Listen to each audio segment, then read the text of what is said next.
welcome back to, what is this, Hearts of Iron 4. We're playing as Romania here. It's been a while since I recorded the other one. I know, right? Like 2 whole days. So long ago. It's just been busy. Some equipment production, motorized. Oh, that's right. The troubles of not having enough factories to do anything. No divisions in basic training. I probably should train an infantry unit. It's gonna be the easiest thing to train, at least.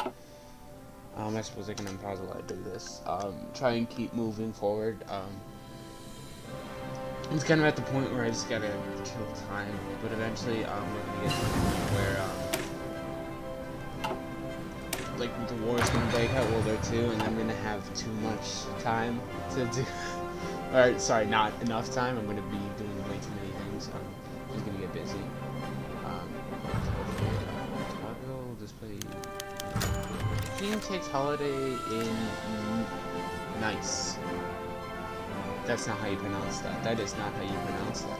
Accompanied by his mistress and most of his inner circle, King Carol II has arrived in Nietzsche on a holiday, taking residence in the royal lounge of the Hotel Negresco.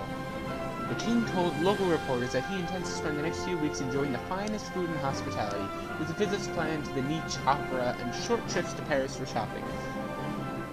Now, where exactly is this Nietzsche? Is this in France? Or is it in Romania? Because that's not a short trip. To Nietzsche Opera and short trips to Paris for shopping. The local press has been asking pointed questions about the timing of his visit, as well as where the money to pay for it's supposed to come from. Ah, you know me, I love that supplementary budget. We might... So we're gonna have to go with that. We're gonna have to. I don't know what the supplementary budget is.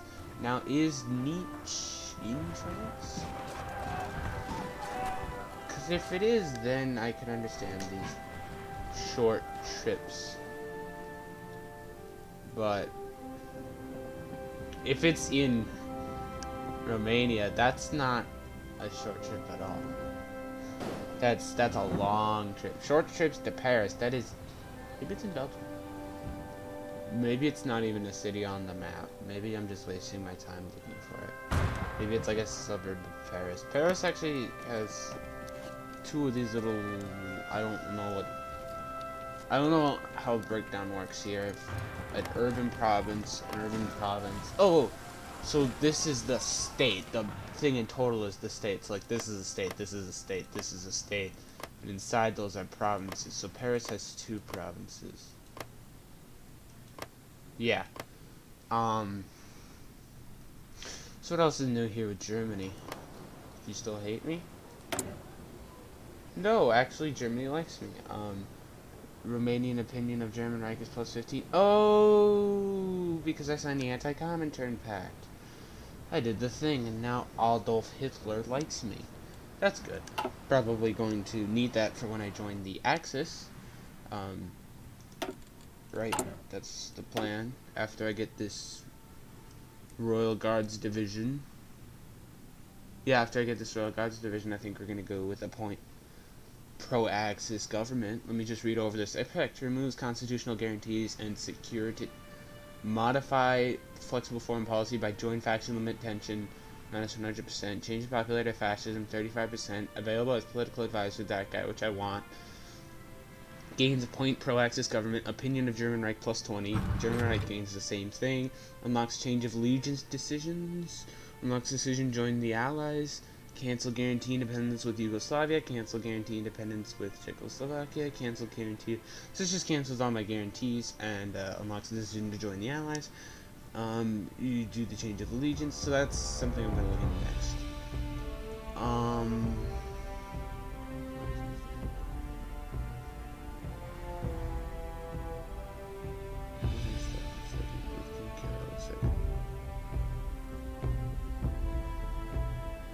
Oh, so this just fixes his problems, I guess. So instead of being a hedonist, so he doesn't take away stability. And that goes away. I don't know, I guess that makes it better. See, this is a weird time, especially in the game, it's a weird time in European history where you're bouncing in between these guys who oh, what is why do I have 2 troops here? I only need 1. Go to that army. You can say that, I guess.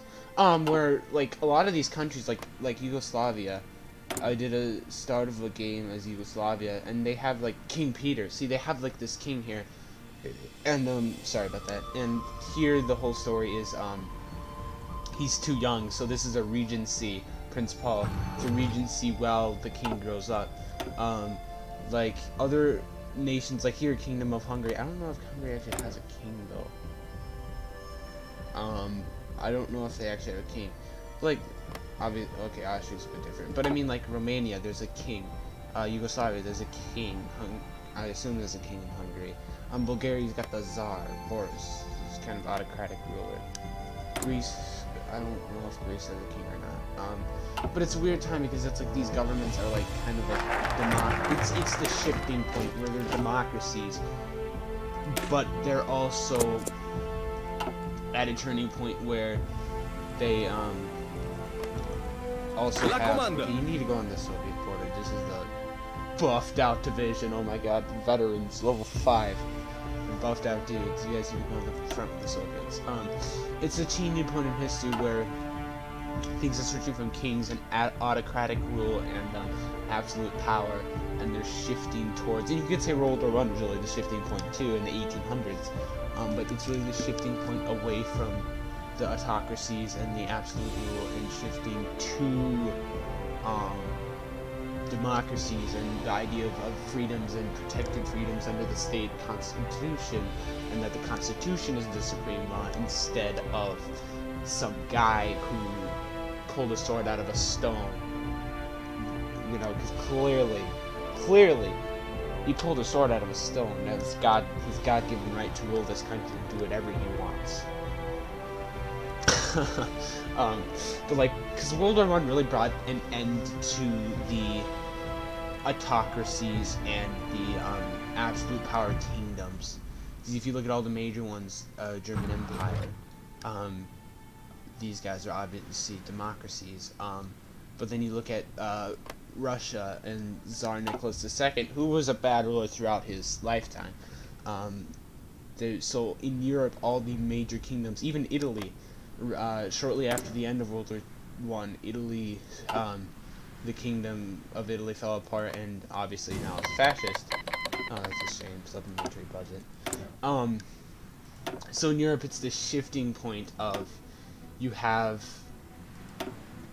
the balance shifting from these rulers of autocracies and absolute power like Kaiser Wilhelm II to democracies and the right of the people, and that the people have rights, and that the Constitution is the government and not some guy, like I said, who pulled shit. No, I don't want to watch that. And not some guy who pulled a sword out of a stone. And I know you guys didn't ask for a history lesson, but I think it's an interesting thing to talk about, and I'm trying to kill time. So yeah, you have this, and now there's more democracies here. But again, and then you're gonna say, well, look at the Soviet Union. That is not a democracy. If you like Germany and Italy, those are not democracies. And you're right, and you'd be right in that point. And that's why I really want to say World War II is the major shifting point, because after World War I, and actually you see during World War I in 1917, where the after Nicholas II abdicated as Tsar of Russia, you had this temporary government that lasted about 9 months, and it was this I don't remember, the provisional government, and they tried to they were a bit of more of a democratic, they were a legislative body, and then obviously they didn't end up working out, because now we have this glorious communist state here, where it's definitely absolute rule goes to the Soviet Party, not necessarily Stalin. Obviously, he does have a lot of power, but it's the Soviet Party. It's a one-party system. The Soviet Party is in control of everything. same thing in Germany, except for Germany literally does have a dictator who is in control, and Stalin is also definitely a dictator. But like Hitler, he has absolute control, and it's like he got rid of the Reichstag and the German legislative body. They're not a thing anymore. He had absolute power. And the interesting thing is, not in the case of the Soviet Union, but in Germany, Hitler rose to power through the democratic process of law, where the Nazi party gained enough popularity and enough seats in the Reichstag, where President Hindenburg, who is an absolutely awesome, famous general from World War I, who absolutely crushed the Russians at the Battle of the Tannenberg, and I'll talk about that later. He forced President Hindenburg to make him chancellor, and then we all know where that ended up. He was wrong. I mean, look at the game we're playing. Not gonna decide where I want to go next. Appoint pro-Soviet government.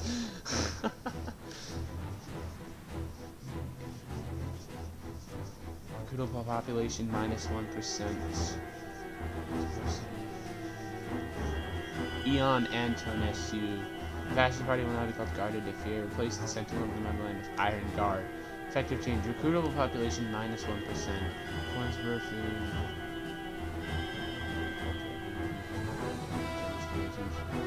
Forced abdication. Wise and King Michael's coup.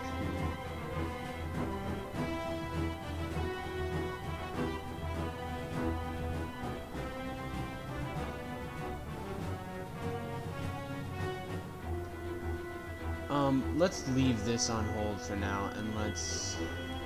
I probably want another research slot. That's probably... Oh, Balkans Dominance, I think was... Yeah, I think I want to go down this tree here. Make sure I get some of these. Decisions. Change of allegiance. Join the Axis. Any country's faction leader is at war with Romania. One of the following must be true. Current ruling party is fascist. Original country is German Reich. Original country is Italy. Michael versus the current country ruler. Current ruling party is fascist. Faction leader. Current ruling party is not fascist. Okay, whatever. Let's get... We can unpause this. Let's get our fascist demigod here. Oh, that was a big party swing. I think King Carol II is going to be on the out, down and out. Sorry, bud.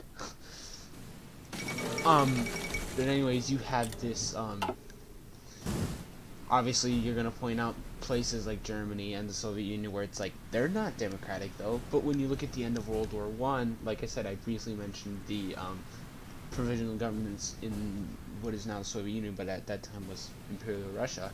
And in Germany, we had the Weimar Republic, which didn't work from the start, but it was never going to work because they did handle the crisis improperly. But you have all these war debts you have to pay, and your economy's in ruins because you just got out of a war, and now on top of that, you have to pay all these war debts that you can't pay. And then in 1929, when the stock market collapses, everybody suffers in Europe. Like, everybody's economies just go down. And Germany, who is already struggling under this disparity of really not being able to meet the Allies' terms of expectancy, they end up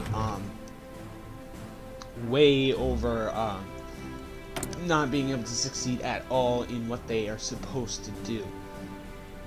So it turns into this perfect breeding ground for Hitler and the storm of the century, where he's able to rise up to power and just take complete control because the German people were looking for a way out. Alright, let's see. King throws lavish party. Despite being vetted by the king himself, the official coverage of the recent feast at the royal palace has caused great public dissent. Pictures of the king's mistress in an expensive French evening gown and detailed descriptions of the 7-course meal eaten from golden plates have further inflamed the population, who are still suffering from the after effects of the Great Depression. The king demands that we make a public statement of support at once. Jeez. King Carol, it's simple. Just don't throw these parties. Don't spend money you don't have, and you won't have a problem. Supplementary budget. The king must be allowed to be representative. Neither of these options are okay. We'll go with this, I guess. I guess we'll go with that. I want to prepare for Civil War. And obviously, you guys, I don't want to start any arguments about historical accuracy, and stuff you're saying isn't right. Whatever. Like I said, I'm not exactly qualified to be the most knowledge on the subject, but then again, I'm not like talking out of. I'm just not like I'm making all this up either. Spanish Civil War keeps rolling on. I want to touch on the Spanish Civil War real quick. Hitler really used the Spanish Civil War as a chance to test his military theories. You had German tanks deployed in Spain, and really, because for the German army, this was a revolutionary new thing. And when you think about it, you get surprised by that, because it's like, really, that was a new thing for Germany? Because you think about it, and when you think of Germany, I automatically think of World War II and their tanks, and that stunning success that Germany has had with their panzer forces, and the Blitzkrieg is the big thing you think about. But actually, when you look at it, that's not the case at all. That isn't nearly at all the case. Actually, let me get this guy. When you look at it, that's not the case at all. You know, I mean,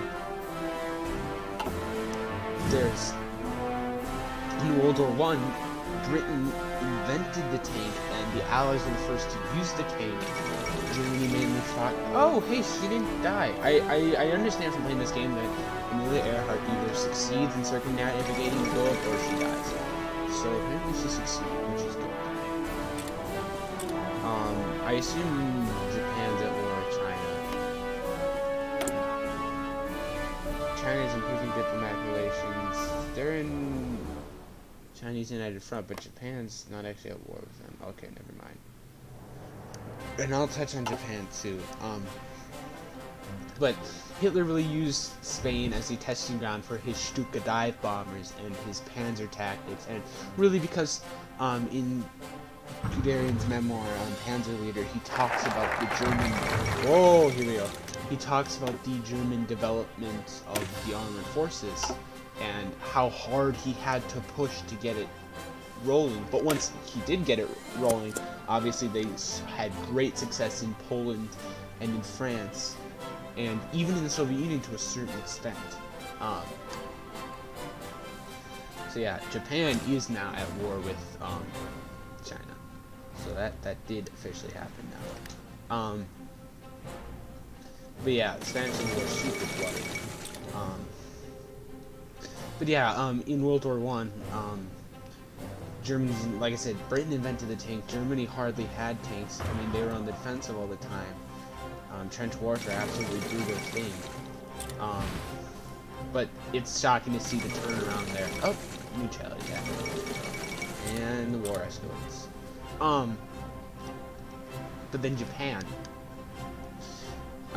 As Japan modernized in the 1850s, and as trade opened up, and as Japan had to start modernizing and catching up with the rest of the countries, the idea of nationalism took hold in Japan, and the imperial expansion really took hold, and the Meiji emperors, and they wanted to expand Japanese influence and bring more prestige and resources to Japan and their economy, and so that's where we see this expansion. And then there was a fight in between the Tsarist Imperial Russia and Japan, and Tsar Nicholas II in 1904 or 5, I want to say, and Japan just absolutely embarrassed Russia, and they kicked their butt. And it was really shocking to see this Asian, at that time a minor Asian country, defeat a global superpower, or what was considered at that time a global superpower, even though Russia was extremely behind the times. They were completely underdeveloped.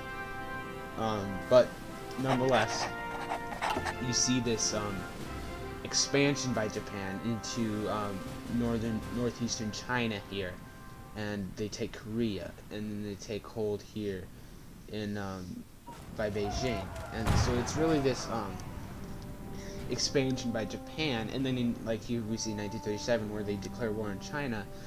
They're trying to get resources because Japan needs resources. They do 80% of their trading with the United States at this time, and if the United States ever embargoes oil to Japan, they're going to have a serious problem. So they need to expand and gain resources, and so the army favored this northern expansion doctrine where they go up into Siberia and they get the resources that they need, and get it from Siberia and Russia.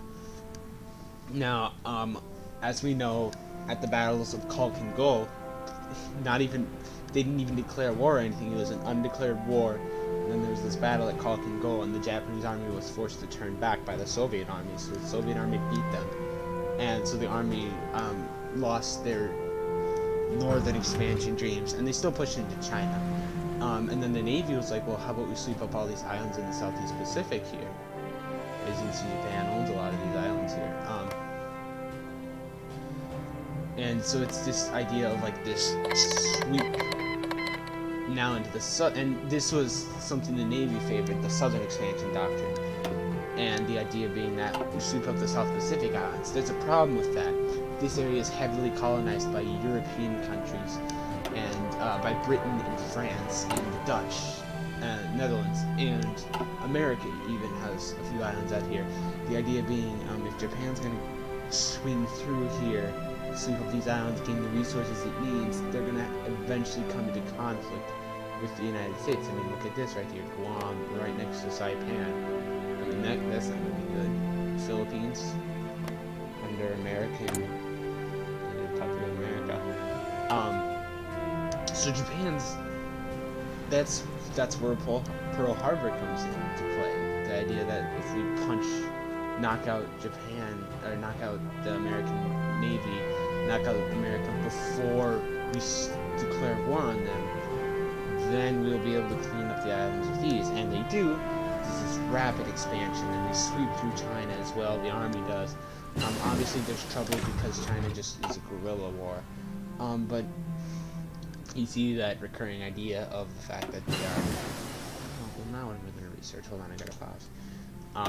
So it's really interesting to see what drives the decisions in why people, why these fascist dictators chose the decisions they did choose.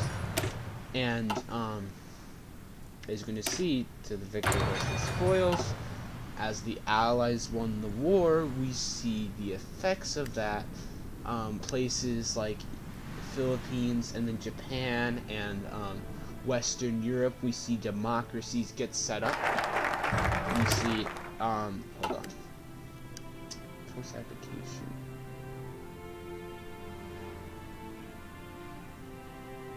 Carol II retires, Guarda de Fear becomes the ruling party. If public elections will not be held, replace King Carol II as figurehead King Michael. Let's start this. And then you, back to what I was saying, you see anywhere where the Allies liberated, you see like France, the Benelux region, Western Germany, there's these democracies that get set up.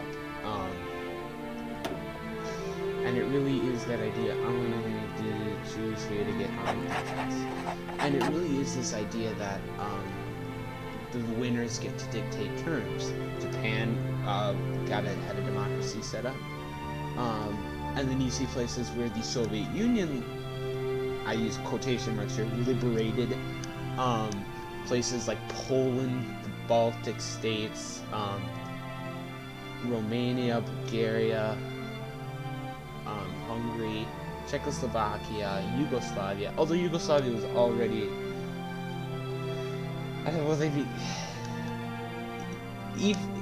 Tito was like the one man who could stand up to Stalin and like go toe to toe with Stalin, and Stalin backed down, or not necessarily backed down, but he just kind of Yugoslavia go their own way, but they were communist.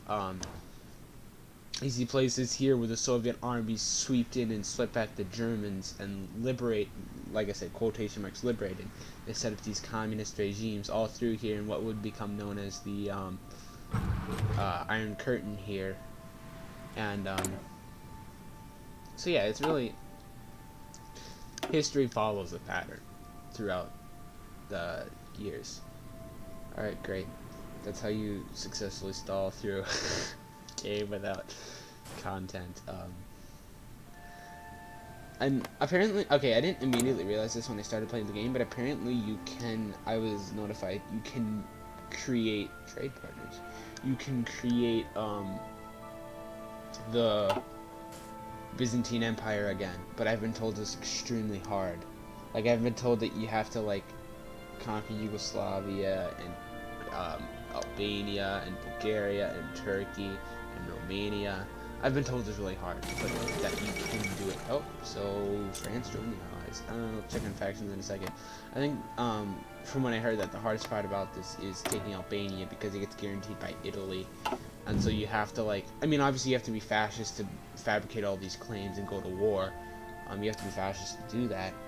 But then you gotta get in a faction with Italy before you can declare war on them, because then if you're in the same faction it doesn't matter, but you can't call them into the war because then they can take parts of it from you. Yeah, it's complicated. And then oh yeah, checking up on factions. Faction mode. So France joined the Allies.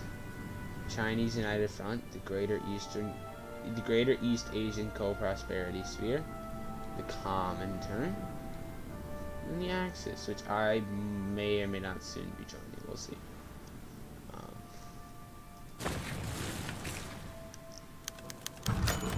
King's Mistress purchases another villa. This is her third villa. What is she doing with all these villas? How can one lady buy so many villas? Magda Lupisu, Mistress of King Carol II, has reportedly purchased a new villa. You got bored of the other one. I don't want to lose 90 political power. There's no good options.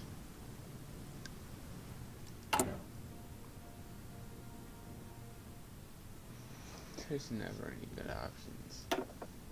Promote the fascism. We got switch it out again. The reason why I switched it was because I wanted to get these focuses in before I switched to fascist. I wanted to do these focuses.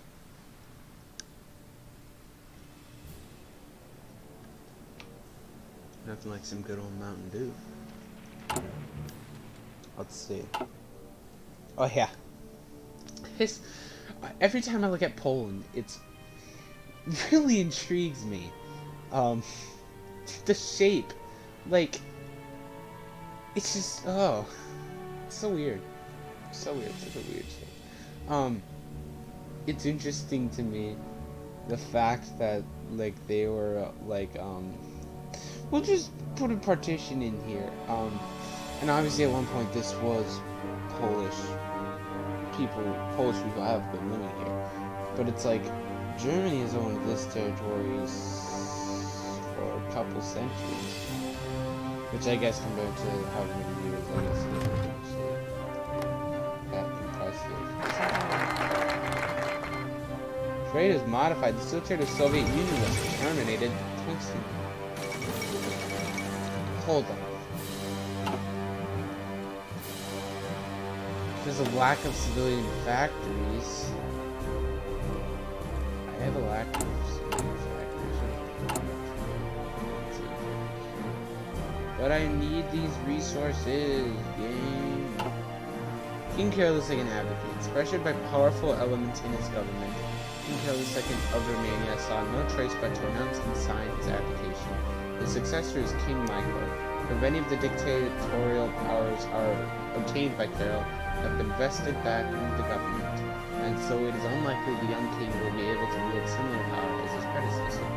Following his abdication, Kirill appears to have emptied his expansive bank accounts and has fled into exile, taking up residence in one of Mexico City's more expensive neighborhoods with his mistress, Magda Lupescu. Good riddance. I'm telling you, man, you made a mistake taking your mistress with you. She's gonna bankrupt you with villas. Why can't I? At war, more than 25% world tension. Okay, get the world tension up. In the meantime, let's get another research slot here. Ah, friend is now playing Hearts of Iron. Good stuff. But yeah, this Königsberg and what in Russia is called the Kaliningrad Oblast, which is this specific province here, but what is known as Ost Prussia or East Prussia, here. This has been quotation marks around German and really more Prussian for forever, because it stemmed out of the Teutonic Order, which is this order, religious order of man. Yeah, I don't know how to fix my factory problem, okay? You don't have any factories with which to trade. How do I get more? But it's not building anything? I kind of need to build stuff.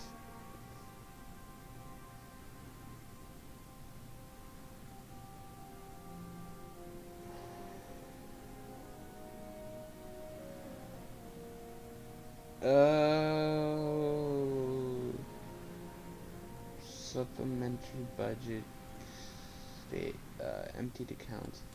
So then I probably want to switch to, oh, hello, Ion Antonescu.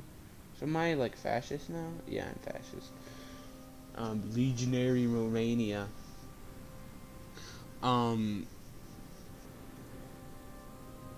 Maybe I need to switch from civilian economy. How do I do that, though? More than 50% war support? Oh, at this point I just need,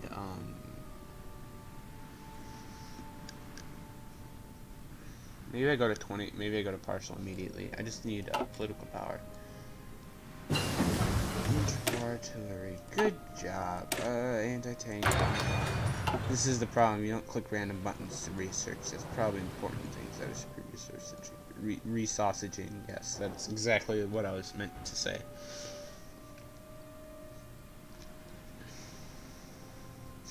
Now, I don't know, like, historically why Czechoslovakia ever hooked up. Like, I never understood why they came together as a country. Like I've never understood that. This long, skinny country. I mean, look at this. If, like, to garrison these borders is almost impossible. It's just this one long, really thin country. And it's like, guarantees ain't gonna do you jack. Czechoslovakia is guaranteeing the independence of legionary Romania. France is still guaranteeing my independence. So if like the Soviet Union decided to declare war on me, I would get France in, and the Allies. And, well, then I'd probably have to join the Allies. But well, no, France would have to join the war because they're guaranteeing me. But then if I join the Axis, then Germany gets in the war too. Right? Seeing this correctly? Oh crap! It's already 1938. Theoretically, war's not all that far off. What is? Oh god, the Spanish. The Spanish Civil War looks like an absolute mess. How are? Okay, these just gotta be pockets then that are gonna get closed up. Where's the capital? Bilbao.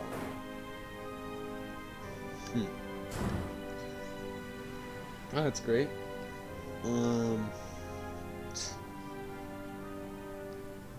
Ain't going anywhere. How is Japan doing? Looks like normal. But if... No, I've never played Japan, so I don't know what this fight looks like, but, I can imagine it's not good. I need to modify the government out of civilian economy. Let's go to partial mobilization immediately.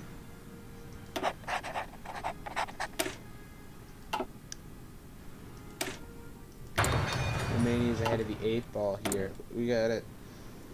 Okay, I can trade now. I have 2 factories available for trade. Well, there go my 2 factories.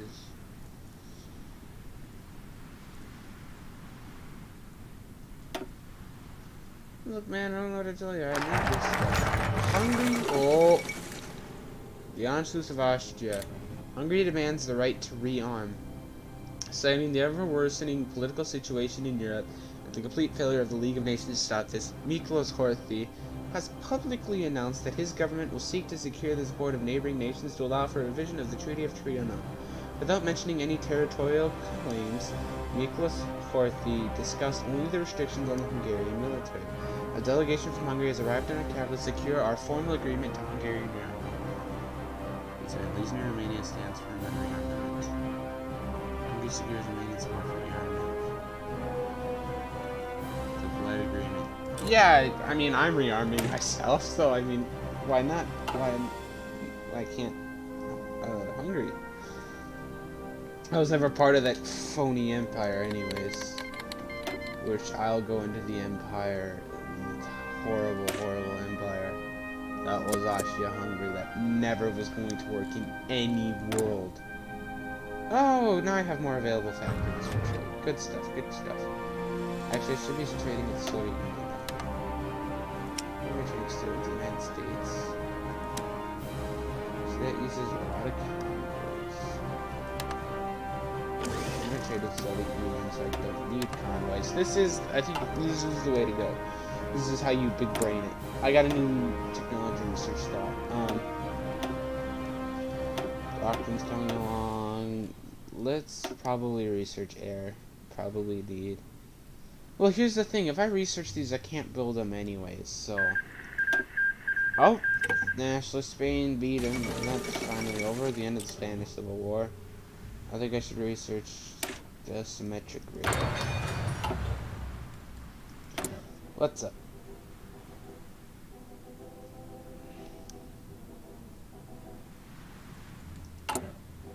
But Michael the First is not the current. He's not a leader of any party, bruh. Yeah. I don't know what you guys are talking about Michael the First for. World tension is so close, man. Almost there. Yeah, Austria-Hungary. Yep, that's right, expanded right. So you had these Austrians and then the Hungarians, and they grouped up and they made their Austro-Hungarian Empire. But Austria-Hungary also included Czechoslovakia, parts here of northern Poland. You had parts of eastern Romania, western Romania. You had Croatia, Slovenia. Bosnia was part of the empire. And so the point was, when you look at it, in the empire you had the leading ethnic Austrians and Hungarians, and then you had the Czechs, the Slovaks, a lot of Slavic nations, Bosnians, Croatians, Slovenians. This empire was destined to fail. Herzegovina. That looks like a Islamic state.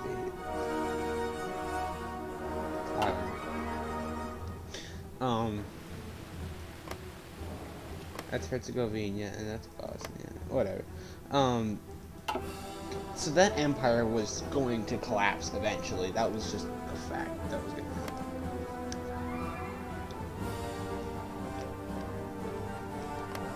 Like, there wasn't any way to hold that empire together. That empire was doomed. But then,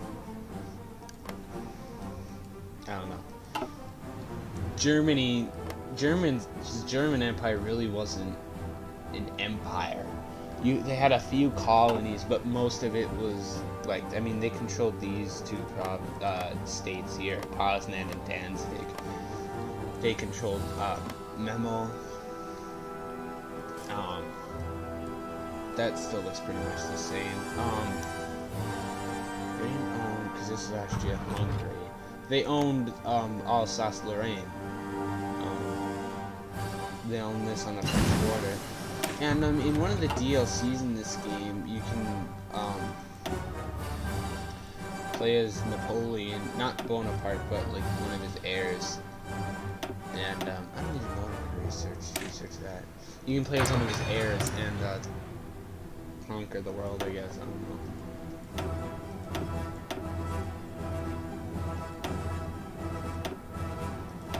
Let's get electronics concern. Sure, that looks good.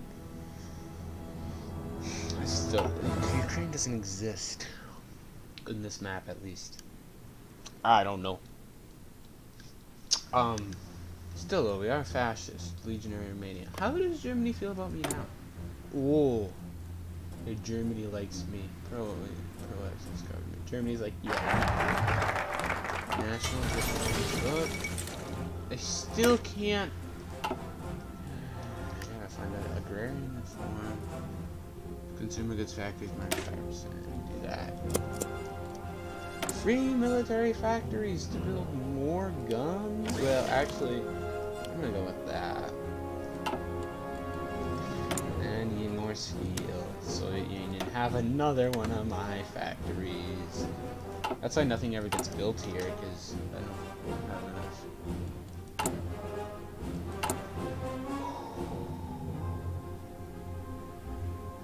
I don't even know. I'm gonna take the forts off. You know it'd be faster if I clicked the construction and then forts and then I just did this. That's gonna be a lot faster. But maybe not, because I can't click buttons good. I think that's gonna be better and faster, because I don't know if it's gonna be worth my time. Disymmetric radar. I know exactly what I just said. Industrial concern. Yeah, get that industrial cabinet there. Get that up. We need more of that. Promises of peace? Heck no. Look at this climate here. That was the thing. Because of the economic collapse that happened, you had these nations where see, like here, Dutch is the Netherlands is a democracy, and yet they have this queen, the Orange family, with the very history of the Netherlands itself. Blah blah blah blah blah.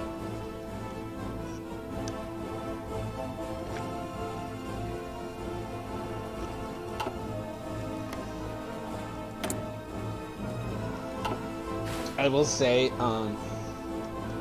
from any videos I've watched and any playthroughs I've seen or done, like I said, I played very little of this game, but from what I've seen and watched, playing, like, maybe I was playing something like, I don't know, Greece or something, or whoever I was playing, and I had the DLC, and Germany decided to oppose Hitler. The team Hitler always lost that civil war. Like, it was amazing to me how Hitler always lost the civil war. And then, like, if the AI did the oppose Hitler, which I've never really seen happen, but like once or twice, they always win the civil war. The anti-Hitler people, and that's always amazed me. Why do they win the civil war? But we need to see the Kaiser installed again. Return of Kaiser. Yes.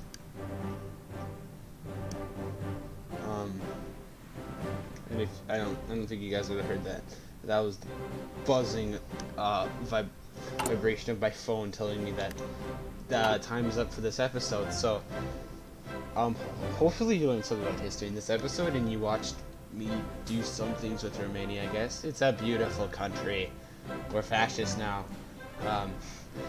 Getting closer to being in the Axis. We're not there yet. We're getting close to the war. We got about 1 year left, so maybe in next episode war will break out, and then we'll see that. Oh, it's gonna be rough. It's gonna be real rough. Thanks for watching, guys. If you like it, check out the other stuff on the channel. Always feel free to leave comments, suggestions. I'm open to it. I welcome it. It's something I don't complain about. It's definitely hit me with anything you got. Like I said, thanks for watching. Catch you guys. Well, I don't know if this video is gonna get uploaded. That's actually pretty late, so this video probably won't be uploaded till tomorrow anyways, but I plan on recording regularly a video for tomorrow. This is today, Tuesday's video, but because it got recorded so late, it's probably not going to be up, because it's going to be one of those longer ones. But nevertheless, I will be posting the video tomorrow as well. I think World Conquer 3 won. So yeah, thanks for watching. See you guys tomorrow.